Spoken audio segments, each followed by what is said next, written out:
like to share with you a little bit about the importance of somatic embodiment in the pelvis.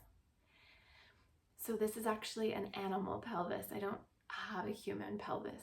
I don't know how I would feel about having a human pelvis bones. But so the animal, the four-legged animal, the pelvis is oriented to the ground like this. The human pelvis is oriented to the ground more like this. So I'll hold it this way.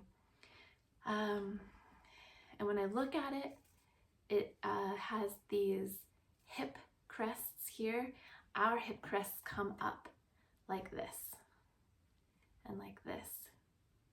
So there's just a little indent in these, again, because this one is oriented that way to the earth. Ours is oriented this way to the earth. And so it creates a bowl, and within the bowl there is a basket of muscles that are woven together.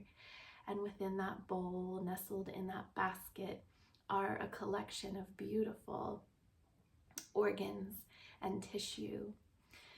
So why is it important that we have a feeling sense about this area in our bodies? This bowl, this basket, and all of the beautiful jewels that are being held in this general area? Well, first of all, because we are oriented this way right now, my pelvis is holding up my whole frame, all of my organs, and it's the seat of my body. I'm sitting on this seat, but the seat of my body is this pelvis, my pelvis, not this pelvis. And so all of my energy that is supporting all of these organs, my spine, the pool of it, if you will, this bowl, the bottom of the bowl is where all the energy goes down to and where the energy can rise from. Now that's energy. Also, the muscles. This is the second, actually it's the third. We have a bit of a diaphragm type apparatus here. We have the diaphragm that everyone kind of thinks of when they hear diaphragm here. And then we have the diaphragm of the pelvic bowl. And so that weave of muscles is also the very bottom foundation, kind of holding up all that I'm sitting on. So I'm giving you all of these as energy, and then there's muscles, and then there's the tissue. All of the tissue around here, out in the front, inside the tissues of the organs, that's all very dense.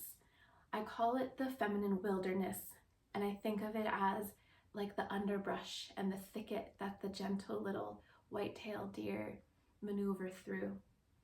And so part of our somatic practice can be visualizing our own minds or our own hands, our own fingers, moving very gently through this area, like soft and navigating a wilderness, and doing it so slowly and with pause to really feel into the language of the soma, the language of the bone, the muscles, the organs, the tissue.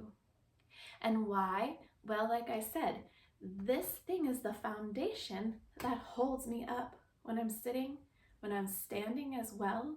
My organs don't go anywhere. They stay held in the bowl, whether I sit or stand. And so the muscles, the energy, the structure, it is all the building block. It is the vital building block. It is like the keystone of what circulates our energy for the rest of our body throughout the day. Not only that, but this is the birth portal for women. And for men, men also come from a womb. So men have womb energy in their bodies, just like they have feminine energy, just like women have masculine energy. And so this is the seat This is the seat of that womb energy for both a man and a woman. And on the more spiritual side, this is like the seat of the soul of the womb. It's the seat of the soul of the creator within.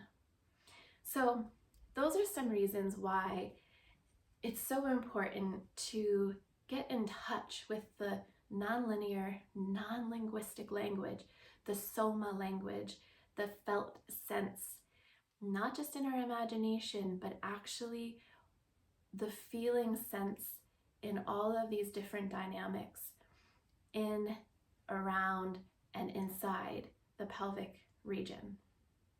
So embodiment is a way to go about moving into a somatic presence in the pelvis. And there's a whole spectrum of embodiment practices.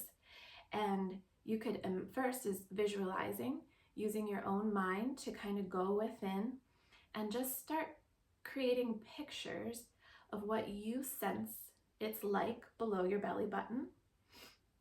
You can you can use your mouth, you can tone and resonate a frequency using the diaphragm here. And if you are skilled, or if you'd like coaching that's available, you can also use your pelvic diaphragm to resonate a low tone, and you can begin to feel the vibration of your own voice down below your belly button. It takes some skill and some practice, but that would be another way to embody, to get in your body in that space. So third eye, visualization, imagination, kind of dropping the mind all the way down, using your throat and your mouth to resonate a vibration and feel that area through your own vibration. And you can use your heart. You accompanied with your mind, your attention, your awareness, your heart awareness, this coherent field here. You can drop your attention, maybe even your hand, and place a hand on your belly and just take a moment, breathe. And from some of that imagination, from some of that toning or humming, what feeling comes up? Just like what, it just pops up. What feeling pops up? And I mean like feeling on the feelings wheel. Is it angry? Is it sad? Is it happy? Is it joyful? Sometimes it's helpful to ask, what color is it? And that color might lead you to a feeling. Another way to go about embodying is by using your own hands. So feeling your hip crests, kind of just like gently digging in and around your sacrum, your pubic bone, feeling your way in your body, and then pausing after each squeeze and sensing heat, cold, texture, hard, soft, and maybe taking some notes, or just doing this on a daily basis and remembering, what was it like yesterday? What was it like when I did it today? Another way that you can embody the somatic presence here of the pelvic floor, the pelvic bowl, the pelvic basket, and all of its jewels is to move. So once you maybe played with some of these other higher body embodiment practices, you can kind of anchor your feet on the floor and like roll your hips and bend in your torso and just begin to feel what muscles are all rippling. Maybe you turn on some music and you tune into how is the area below your belly button responding to the music? How does it want to move? Not how do I see other people move their pelvis, but how would my pelvis like to move? What is it asking for? Now, I just said don't emulate. We're not trying to emulate others' movements. We're embodying, because embodiment takes us down the path and the adventure of somatic presence to be able to attune to and care for this most seat of the soul, most foundational building block of our body. But I do want to stop and say Elvis Presley would be a really great person to emulate in regards to pelvic embodiment practice. So if you just want to play with that and become like your own, embody your own inner Elvis Presley, just saw a documentary about him and I was like, oh, he is tapped into Shakti Kundalini and he's making women pass out because they're just seeing such pure, true embodiment of vitality in his pelvis. I had never thought of Elvis Presley and his moves that way before I started doing this body work. So, I mean, lastly, I guess that was a perfect transition for me. You can have a friend, you can do it yourself, or the body work that I have been really diving deeply into is the pelvic floor shiatsu, pelvic floor care, holistic pelvic floor attunement. So the body work is first, full body, really spending some time attuning to releasing, softening, and kind of taking this curvy path, like I said, through the whole landscape of the female body to the most dense, to the most sacred wilderness.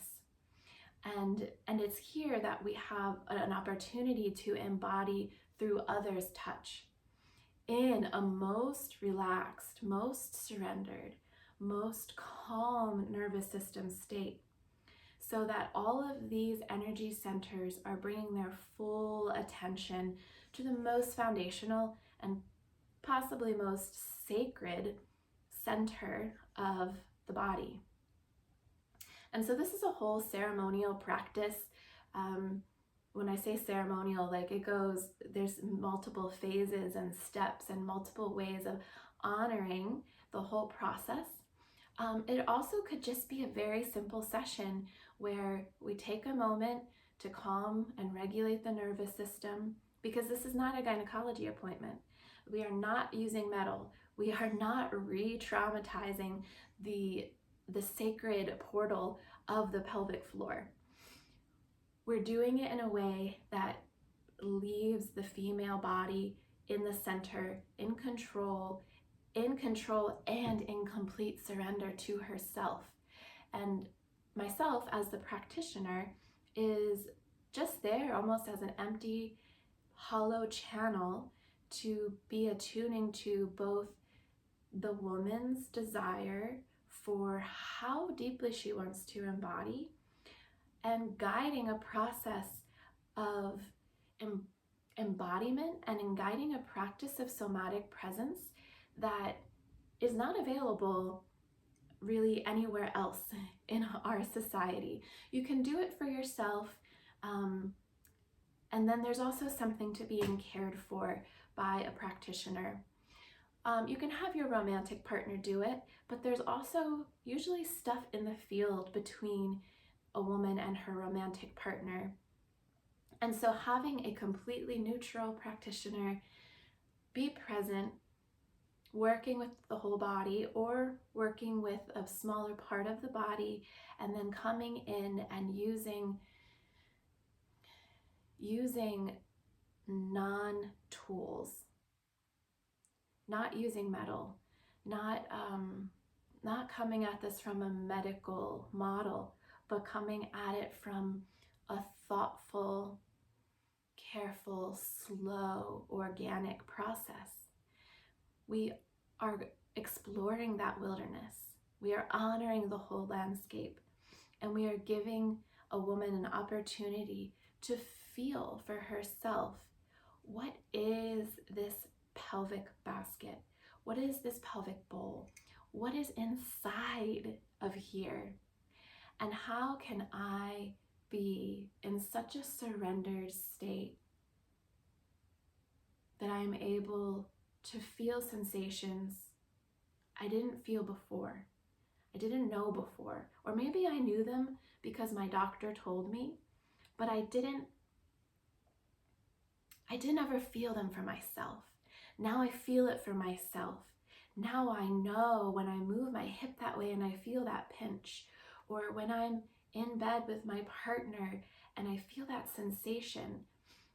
Now I know exactly where it's coming from. It's not just like lost in that wilderness space and it's painful or uncomfortable and I don't know where to go from here. So part of this is honoring. Part of this is bringing somatic presence. And another part of it can be not just embodying, but empowering, because you're able to, through this practice, through these sessions, you're able to begin building a more acute somatic and presence of the complex wilderness of the female body's pelvic floor. So if this has been interesting for you, if you are beginning to really come into an embodied awareness, right? Like your body feels alive and radiant, maybe as I'm speaking, you can always direct message me. We can have a connection call, talk more, go into more detail, go into maybe what your desires are for this, or what really felt true for you as you were listening. And we can go from there. So thank you to this dear beloved animal who shared their pelvic floor with us so that we could have this nice model of something close to, something akin to our sacred pelvic foundation. Bye-bye.